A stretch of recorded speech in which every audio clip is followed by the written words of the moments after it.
Ok, estamos aqui de novo.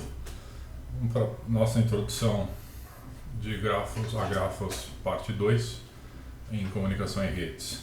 Tá? Na aula passada, a gente terminou ela falando sobre o problema de subgrafos proibidos, tá?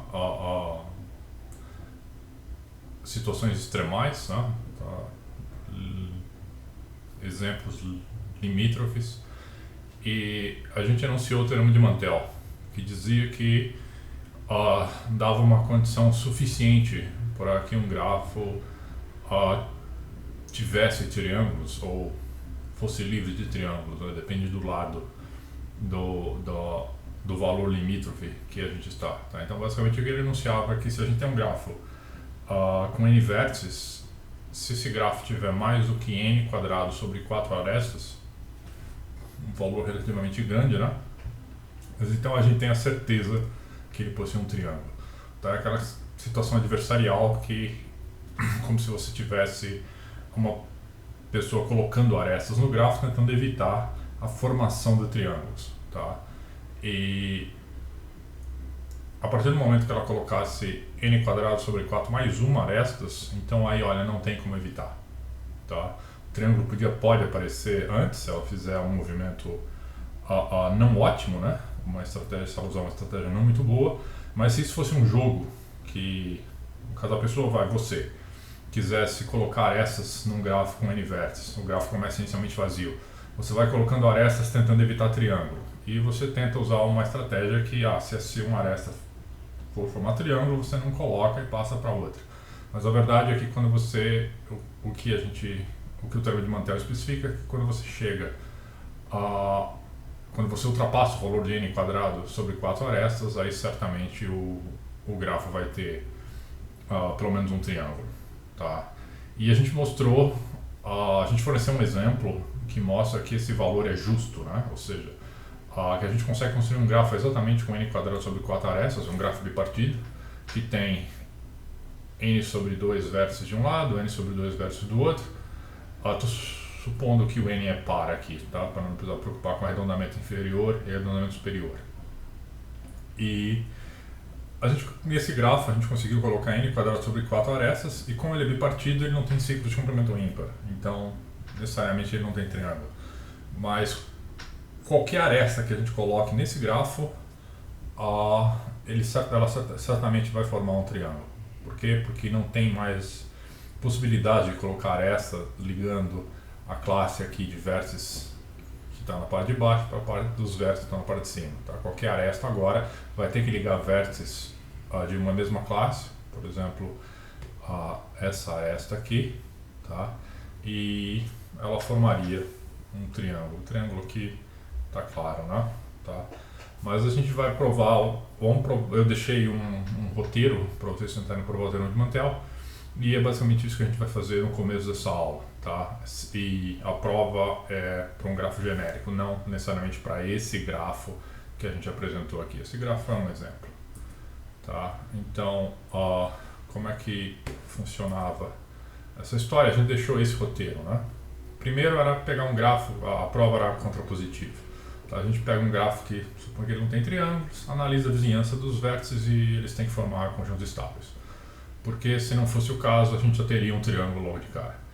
Aí a parte que realmente a gente tem que pensar um pouquinho, não é difícil, mas a gente tem que pensar um pouquinho, é que se a gente tomar um conjunto S estável máximo, então o número de arestas nesse grafo ele é limitado pela cardinalidade de S vezes a cardinalidade do resto dos vértices que não estão em S. E bom, dado que a gente mostra isso aqui, aí é só usar a desigualdade entre a média aritmética e geométrica e o resultado segue. Tá?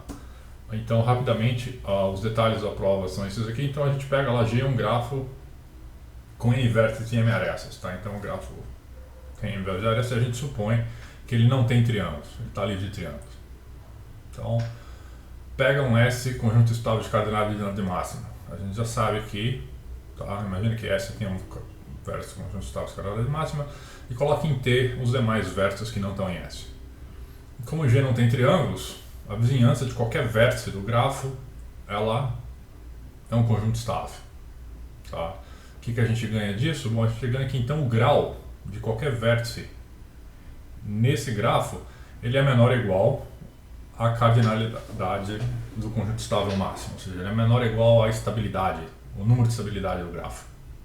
Tá? Tem que ser, né? Porque a gente pegou o S como um conjunto estável máximo e toda a vizinhança é um conjunto estável. Então, esse é limitante. Como o S é estável, tá? Essa agora é a outra característica que a gente tem que usar do conjunto estável. O que a gente entende como um conjunto estável? Bom, o conjunto estável está lá, a gente tem uma coleção de vérticezinhos aqui, vai. Eu vou desenhar uns vérticezinhos. Eles estão ficando muito grandes, tá? Imagina que esses são os meus vértices do conjunto estável, tá? O que a gente sabe a respeito das arestas do grafo? Que todas as arestas do grafo, elas têm uma ponta dentro desse conjunto e a outra ponta fora desse conjunto, tá? Pode ser que a gente tenha arestas que tenham duas pontas fora desse conjunto, mas certamente nenhuma aresta tem ambas as pontas aqui dentro, tá? Isso vem basicamente da definição, usar a definição do conjunto do que é um conjunto estável, né? E aplicar isso no grafo. Então, necessariamente, a gente ganha o quê? Tá? Que todas as arestas têm pelo menos uma ponta em T, que são os demais vértices do grafo. Talvez ela tenha as duas pontas em T, talvez ela tenha uma só, mas necessariamente pelo menos uma ponta ela tem em T. Tá? Bom, agora é só uma questão de aritmética simples. Tá? Então, se M é o número de arestas no grafo, bom, isso obviamente é a soma de 1 para toda aresta que a gente tem no grafo. E isso certamente todas as arestas são menores ou o quê? São menores que a gente somar se a gente tomar os graus de todas as arestas que estão agora em T, ou seja, todas as arestas que tem, para todos os vértices que estão em T, tá? A gente está somando os graus das arestas dos grafos. Então lembra, toda aresta tem pelo menos uma ponta aqui em T. Talvez ela tenha uma, talvez ela tenha duas. Tá? Então isso aqui é parecido com o lema do aperto de mão, mas não chega exatamente. Isso aqui é um exercício, basicamente um exercício que eu deixei para vocês. Tá? Mas a gente nem precisa do resultado do exercício aqui, porque a gente não precisa ser justo. Tá? Isso aqui é uma relação simples. E isso aqui está o quê? Bom, a gente sabe que o grau de cada vértice é, no máximo, a cardinalidade do conjunto estável máximo. Tá? Então, essa soma é claramente menor ou igual a essa. E bom, então a gente está somando a cardinalidade do conjunto estável para todo vértice que tem em T. Então, naturalmente, isso aqui dá S vezes o T, né? A cardinalidade é S vezes a cardinalidade de T. Tá? Então, no fundo, o número de arestas é menor ou igual, porque o grafo é sem triângulos, é livre de triângulos, tá? A cardinalidade de M é menor ou igual a cardinalidade de S vezes o número de arestas M é menor ou igual a cardinalidade de S, que é um conjunto estável, vezes a cardinalidade de T, que são os demais vértices do grafo. Tá? Bom, desigualdade geométrica aritmética diz o quê? Então, esse produto S vezes T, ele é menor ou igual à soma de S mais T ao quadrado dividido por 4. Tá? Que isso aqui, e agora a soma de S mais T, alguns vértices do grafo estão aqui e outros estão aqui. Então, S mais T aqui é exatamente todos os vértices do grafo N quadrado sobre 4, e isso conclui a prova. Tá? Ou seja, se o grafo não tem triângulos, então M é necessariamente menor ou igual a N quadrado sobre 4. Tá? Se passar desse valor, vai surgir um triângulo. E a prova é essa aí. Bonitinho, né? Tá? Como eu falei, primeiro resultado extremal. O intuito da gente fornecer essa prova aqui é mostrar o quê? Mostrar o tipo de análise que a gente tem, né? Então, que a gente fez e o tipo de raciocínio que é importante. Então, a gente pega um grafo que tem uma hipótese adicional, que ele é livre de triângulos. A gente analisa, então, o que essa hipótese livre de triângulos significa. Significa que, olha, que a vizinhança de todo vértice é estável. Tá, então, pega um conjunto estável máximo. A gente sabe que o grau, então, de cada vértice é limitado por ele. Mais ainda, se a gente tem um conjunto estável máximo, pega o complementar dele. Então, toda aresta do grafo tem uma aresta, tem uma ponta. Então, a gente consegue contar, a gente consegue limitar o valor do número de arestas utilizando a estrutura do grafo livre de triângulos e a relação que a gente fez com os conjuntos estáveis máximos. Tá? E aí o resto é só aritmética simples. E o resultado é interessante. Por isso mostra que, bom, se a gente souber que um grafo tem esse número de arestas, um grafo é bem denso, né? Tá? Então certamente ele tem um triângulo. Tá? A gente procurou o threshold, o limiar, para o grafo ser livre de triângulos. Tá? E isso pode ser generalizado para cliques maiores, ou até mesmo outras estruturas, tá? Como caminhos, ciclos, árvores e por aí. Às vezes o valor é maior ou é menor, isso depende da estrutura que a gente está buscando. Tá? Antes da gente generalizar esse resultado, a gente vai fazer para cliques maiores, tá? Pensando em comunidades, né? Ou comunidades extremais, digamos assim, o limite das comunidades, aquela que todo mundo é vizinho de todo mundo. Vamos apresentar a prova original que foi desenvolvida pelo Mantel em 1910, porque ela é igualmente instrutiva. Tá? A gente aprende a usar o ferramental da teoria um pouco mais olhando essa prova. E ela introduz uns conceitos também interessantes. A segunda prova, a gente usa uma extensão do lema do aperto de mãos que eu tinha enunciado na aula passada, e a gente chegou a provar usando, depois que a gente desenvolveu as matrizes de incidência, né, e adjacência, especificamente a de incidência, que dizia que se a gente somar para todo vértice do grafo o grau dos vértices ao quadrado, então isso é a mesma coisa que somar para toda aresta os graus das duas extremidades da aresta. Tá? É isso aqui. Isso a gente provou usando a matriz.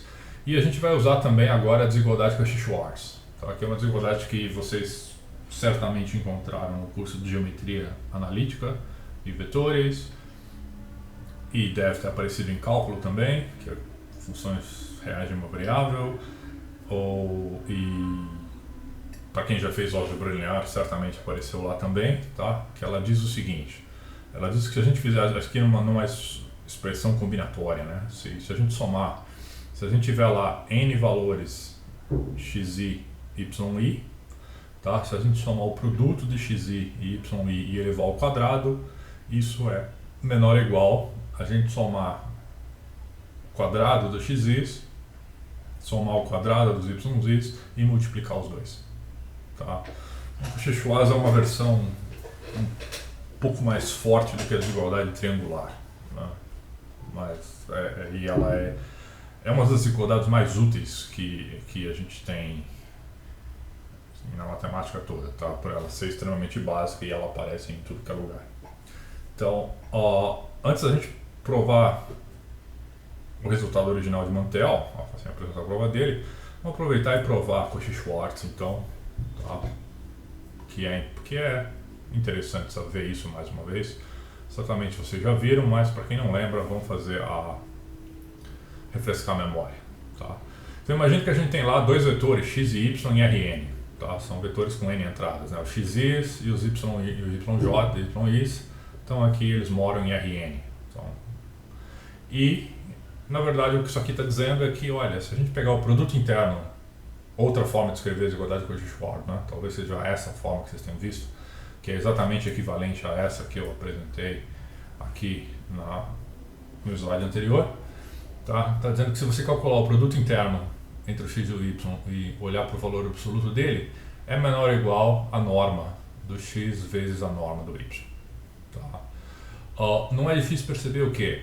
Que se o x e o y forem iguais, certamente essa desigualdade aqui vale com igualdade, e se um deles for zero, também isso aqui vale com igualdade. Tá? Então, para fazer a prova, a gente pode supor, sem perda de generalidade, que o x é diferente de zero. Tá? E se fosse o y é diferente de zero? Tá? Renomeia, chama x de y, y de x. Então, supõe que o x é diferente de zero. Tá? E defina um outro vetor, u, como sendo um lambda x menos y, lambda é um escalar aqui, tá? Pertencente aos reais. Então, o que a gente tem? Se a gente calcular o produto vetorial de u com o produto escalar, digamos assim, desculpa, produto interno, produto escalar de u com u, tá? Isso aqui é o quê? Isso aqui é a mesma coisa que calcular o produto interno de lambda x menos y com lambda x menos y. E o que a gente sabe a respeito do produto escalar? Que ele é bilinear, né? Já que a gente está nos reais, tá? Ele é bilinear. Então, a gente pode colocar os dois lambdas para fora, tá? Então isso aqui vai fatorar os dois lambdas, né? Então isso aqui vai dar lambda ao quadrado, e aí a gente tem x menos x, x menos x, e aí a gente faz o produto a escalar como a gente está acostumado. Então isso aqui vai dar exatamente lambda ao quadrado, o produto escalar de x com x, menos 2 vezes lambda x com y, produto escalar, mais o produto escalar de y. Tá? No fundo, isso aqui você vê que isso aqui é basicamente aqui é como se fosse um binômio quadrado, né? É a mesma coisa. Tá? Então, bom, isso aqui é maior ou igual a zero, tá? Essa quantia aqui da direita. Por quê? Bom, porque a gente está fazendo o produto escalar de u com u, e isso aqui certamente é maior ou igual a zero. Tá? Então, certamente a gente sabe que lambda ao quadrado, produto escalar xx menos 2 lambda, produto escalar xy mais produto escalar yy é maior ou igual a zero. Tá? E isso aqui, porque o produto escalar de um vetor consigo mesmo é exatamente a definição da norma, né, ao quadrado. Tá? Então, e qualquer valor ao quadrado, ele é maior ou igual a zero. Tá? Ok, então agora toma o lambda que a gente introduziu como parâmetro, toma ele como se fosse o produto escalar de x com y dividido pelo produto escalar de x com x. Tá? E substitui a expressão acima. Tá? O que a gente obtém? Bom, a gente vai obter então que o produto escalar de x, y quadrado dividido pela norma de x, né, ao quadrado. Aqui o produto escalar de x é menos 2 vezes o produto escalar de x, y ao quadrado dividido pelo produto escalar de x, mais o produto escalar y tem que ser maior ou igual a zero. Tá? Bom, rearrumando os termos aqui, isso aqui acontece se e somente se o quê? O produto escalar entre x e y ao quadrado vai menor ou igual ao produto escalar em xx e o produto escalar em y. Tá? Bom, então isso aqui é a norma ao quadrado, isso aqui é a norma ao quadrado do x, norma ao quadrado do y. Tá? Então, tirando a raiz quadrada de todos os termos, a gente ganha o quê? A gente ganha então que, olha, o valor absoluto do produto escalar entre x e y é menor ou igual à raiz quadrada do produto escalar entre x e a raiz quadrada do produto escalar entre y, que é exatamente a norma de x vezes a norma de y. Tá? E a prova termina. Então isso aqui é uma prova puramente algébrica, né? Não tem... A única realmente detalhe que a gente tem que se preocupar é definir um vetor lá U, faz as contas com ele, o U está parametrizado por lambda e depois a gente escolhe o parâmetro lambda de uma maneira que ele funcione. Tá? Essa prova é construída assim, basicamente. E, bom, de toda o nosso desenvolvimento feito aqui, é meio óbvio que se o x e o y forem iguais, tá, acontece a igualdade nessa expressão. E se eles forem diferentes, a igualdade não acontece. Tá? Isso é meio claro. Ok, então temos agora o Cauchy-Schwarz. Então vamos provar Mantel. De novo, a gente prova uma versão contrapositiva do resultado. Tá? Então imagina que a gente tem um grafo N, um grafo G com N vértices e M arestas, e ele é livre de triângulos. Tá? O que a gente sabe nesse caso? O que o grafo ser livre de triângulos implica? Ele implica que, bom, para cada aresta, o V que a gente pegar no grafo, certamente a soma dos graus dessa aresta é menor ou igual a N. Tá? Fácil ver isso? Bem natural, né? Por quê? Porque o fato de G ser livre de triângulos implica que a vizinhança de U, interseção com a vizinhança de V, ela tem que ser vazia, tá? Para todo par de vértices UV que a gente pegar lá. Tá? Então isso aqui dá o quê? O número de vértices então, do grafo, que é N, ele certamente é maior ou igual ao número de vértices que a gente tem vizinhos a U, mais o número de vértices que a gente tem vizinhos a V, né? Ou seja, o número de vértices é maior ou igual ao número de vértices que a gente tem na união da vizinhança de U com V. Bom, U com V não tem, o grafo G não tem triângulos, então implica que U e V não tem vizinhos em comuns, tá? Então a igualdade aqui vale. E, bom, o número de vizinhos em U e o número de vizinhos em V é exatamente o grau de U e o grau de V, né? Então, essa igualdade aqui, ela é verdadeira. Por quê? Porque U e V não tem vizinhos em comuns. E eles não têm vizinhos em comuns porque o grafo é livre de triângulo. Tá? E U e V já são vizinhos pela aresta que a gente pegou. Tá? Então, se a gente pegar agora e somar essa desigualdade aqui, que a gente acabou de provar, para todas as arestas do grafo, tá? A gente sabe que o grafo tem o quê? Tem M arestas. O que a gente vai obter? Bom, então a gente soma o grau das duas extremidades das arestas para todas as arestas do grafo. A gente sabe que para cada aresta esse valor é menor ou igual a n. Então a gente vai ter que n vezes m certamente é maior ou igual a soma dos graus das duas extremidades da aresta. E isso aqui a gente provou na aula passada que é exatamente igual para todos os vértices do grafo a soma dos graus ao quadrado. Tá? Então, no fundo, n vezes m, número de vértices vezes número de arestas, é maior ou igual à soma dos graus ao quadrado de todos os vértices do grafo. Tá. E daí? Bom, daí que isso aqui lembra Cauchy-Schwarz, né? Na forma, um dos termos, digamos assim, da Cauchy-Schwarz, da forma combinatória que a gente enunciou. Por exemplo, se o xi for o grau de um vértice, tá? Aqui em vez de i, aqui a gente está usando o u ou v para um vértice, e a gente tem o grau, e aqui do outro lado os y são todos 1, né? Tá? Se a gente somar 1, aqui a gente vai ter o grau vezes 1. Tá? Essa é a substituição que a gente faz. Então, no fundo, a soma dos graus dos vértices ao quadrado ele é certamente maior ou igual ao que?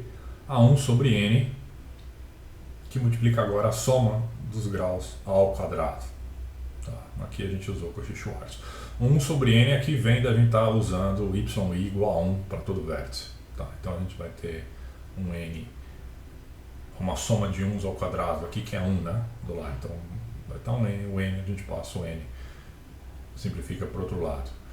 E, bom, a gente sabe o que agora nesse caso? Então 1 sobre n, a soma dos graus ao quadrado, da soma dos graus dos vértices ao quadrado. Bom, quanto vale a soma dos graus de um vértice mesmo para todo vértice? Isso aqui é o lema do aperto de mão, né? A gente sabe que vale 2 vezes o número de arestas, ou seja, 2 vezes m. Então 2 vezes m ao quadrado dá 4m ao quadrado.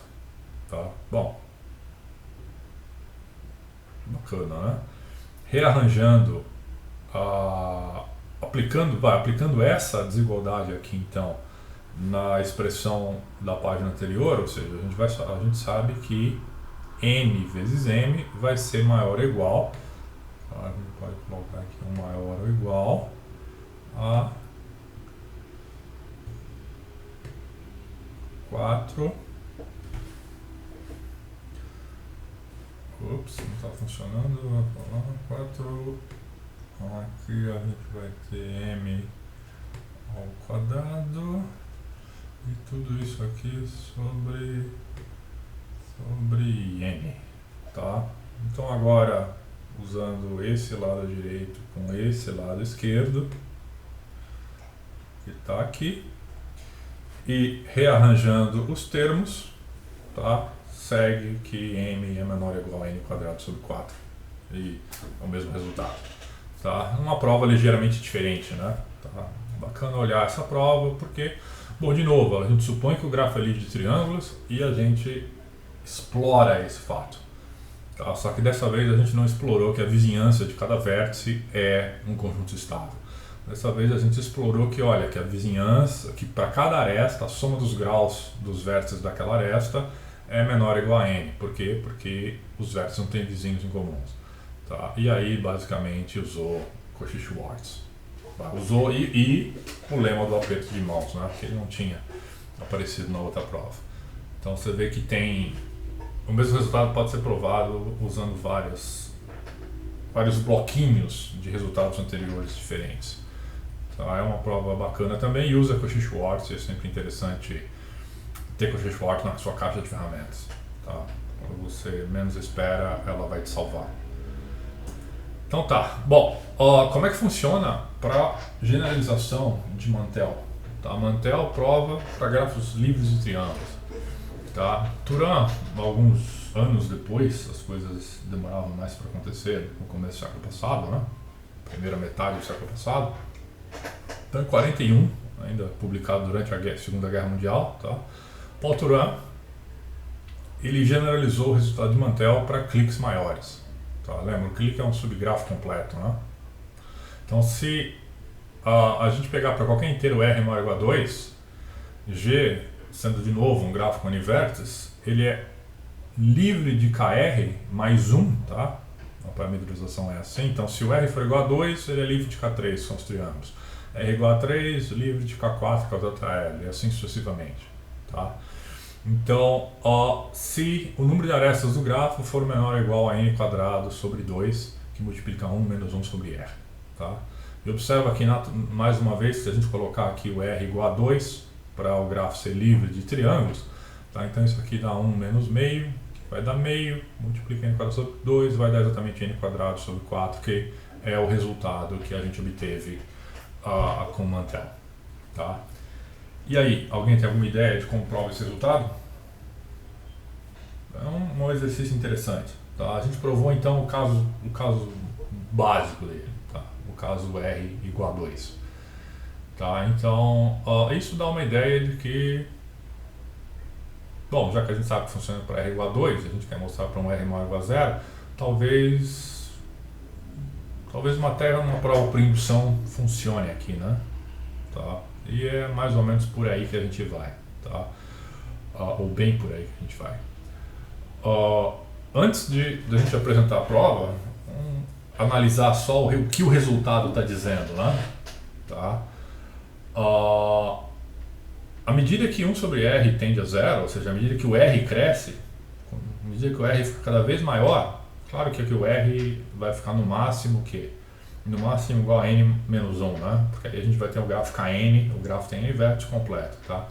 Mas, suponha que o R pode crescer à vontade, porque, digamos, o n é muito grande, tá? Então, à medida que o R vai para o infinito, o R cresce, 1 sobre R, obviamente, vai para 0, tá? E isso corrobora a nossa intuição do quê? Bom, então esse valor vai ficando cada vez menor à medida que o R cresce.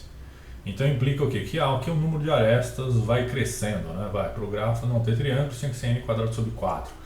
E isso aqui, quanto maior o R, um pouquinho menor isso aqui vai ficando, né? Então isso corrobora a nossa intuição de que se a gente quiser cliques maiores, a gente vai ter que ter mais arestas no grafo, tá? Para ele formar. Porque lembra, um K4 já tem 3 triângulos, um tetraedro tem 3 triângulos dentro dele, tá? Então não basta simplesmente formar um, a gente tem que formar mais de um, tá? Então a gente pode estudar continuamente esse valor de R e isso vai garantindo para a gente, bom, para os cliques de maior ordem aparecerem, tem que aparecer um monte de cliques menores dentro, né? Um monte de triângulos. Então a gente consegue mais ou menos estimar isso e isso corrobora com a ideia de que no limite, então, a gente vai chegar em n quadrado sobre 2, né? Que, tudo bem, a gente está passando o R, se você fizer as contas certinhas aqui, com R igual a n menos 1, fizer as substituições, a gente vai ver que exatamente vai dar n quadrado menos n sobre 2, ou seja, o Kn aparece quando todas as arestas estão no grafo. Tá? Então o resultado fecha e a gente pode usar isso para estudar o que acontece in between, né? Até a gente chegar lá. Bom, e aí? Antes da gente prosseguir, tenta provar o Turan, tá? Ver como é que você consegue aproveitar aquilo que a gente fez para o Mantel e tenta usar a indução em R, digamos assim, para provar Turan. Tá? É um belo exercício e a gente prossegue daqui a pouco, logo em seguida.